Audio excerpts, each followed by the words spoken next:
তারা আমাদের দেশে নির্বাচন নিয়ে জানতে চেয়েছেন যে এই নির্বাচন কিভাবে হবে, কখন হবে।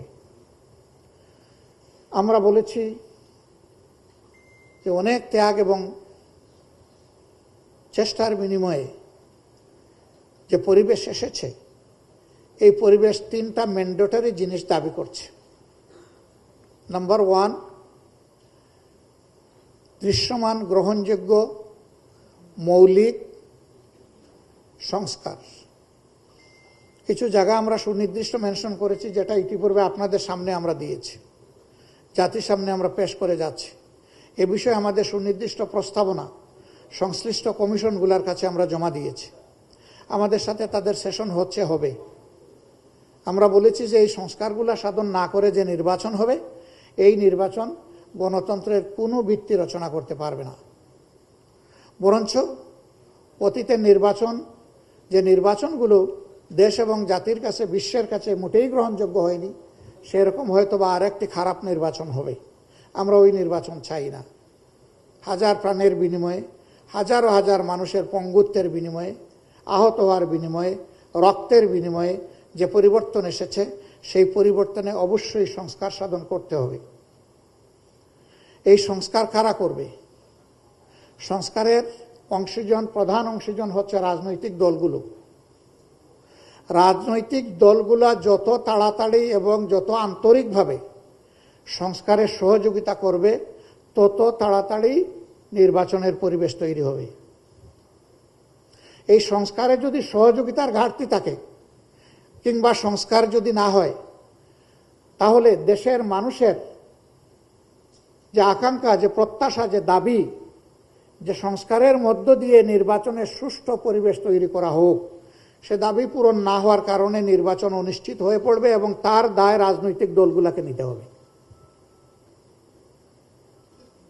এই জন্য রাজনৈতিক দলগুলোকে বাস্তবতার জায়গায় এসে অবশ্যই জনপ্রত্যাশা পূরণে, সুষ্ঠু নির্বাচনের স্বার্থে এখানে সংস্কারের সহযোগিতা করতে হবে। 2 নম্বর দাবি যেটা পূরণ করা উচিত, এটি হচ্ছে যারা নিহত এবং আহত হয়েছে, এই খুনের দায় যাদের, তাদেরকে বিচারের আওতায় এনে দৃশ্যমান বিচার এই জাতিকে দেখাতে হবে,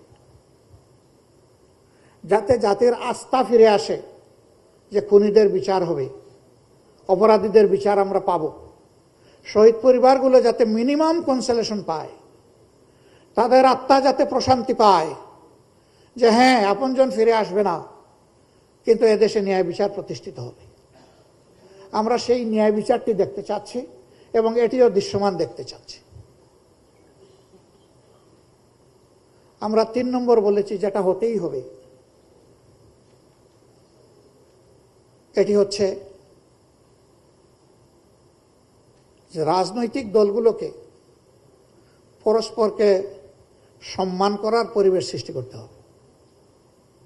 আমি জিতে গেলে নির্বাচন সুষ্ঠু, হেরে গেলে দুষ্ট, এই মানসিকতা থেকে বের হয়ে আসতে হবে। তবে হ্যাঁ, সেই নির্বাচনটা এমন হতে হবে যে সেই নির্বাচন নিয়ে যাতে সহজে কেউ প্রশ্ন তুলতে না পারে। এই দুইটাই নিশ্চিত করা লাগবে। এই জন্য এখানে অনেক ডায়ালগের প্রয়োজন, অনেক এঙ্গেজমেন্টের প্রয়োজন।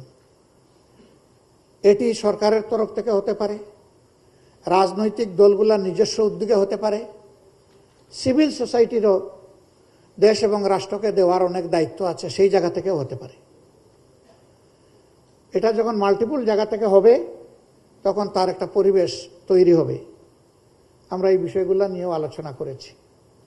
সম্মানিত সাংবাদিক বন্ধুগণ, আরও অনেক খুঁটিনাটি বিষয় এখানে এসেছে, তারা নির্বাচনের সময় জানতে চেয়েছে। আমরা বলেছি, প্রধান উপদেষ্টা তিনি জাতির সামনে বারবার বলেছেন ডিসেম্বর থেকে পরবর্তী বছরের জুনের মধ্যে ইলেকশন অনুষ্ঠিত হবে। আমরা এই সময়টাকে আনুষঙ্গিক প্রস্তুতির জন্য, সংস্কারের জন্য, বিচারের জন্য আমরা মনে করি যে এই সময়টা গ্রহণযোগ্য। কিন্তু এই সময়ের সীমা যেন অতিক্রম করে না যায়, সেই ব্যাপারে আমরা সতর্ক দৃষ্টি রাখব।